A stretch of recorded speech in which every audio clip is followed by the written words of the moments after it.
Арал ауданы Шөміш елді мекені нөмірі 104 мектебінің 5 сынып оқушысы мен Сәрсенбай Гүлбақыт. Абай Құнанбаев көңілім қайтты достан да, дұшпаннан да. Көңілім қайтты достан да, дұшпаннан да. Алдамаған кім қалды тірі жанда. Алыс жақын қазақтың бәрін көрдім. Жалғыз жарым болмаса анда-санда. Пайда үшін біреу жолдас бүгін таңда. Ол тұрмас бастан жыға қисайғанда.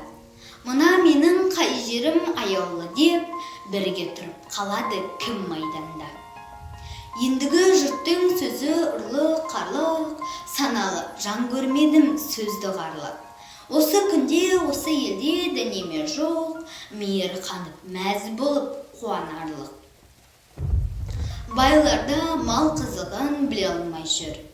Жаз жібер күз атын не амал жүр.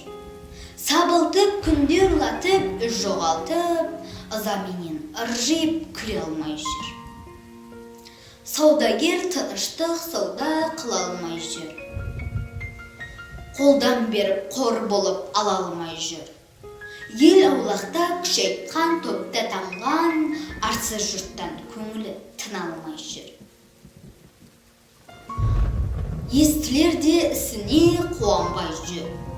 Ел азды деп надандар мұңаймай жүр.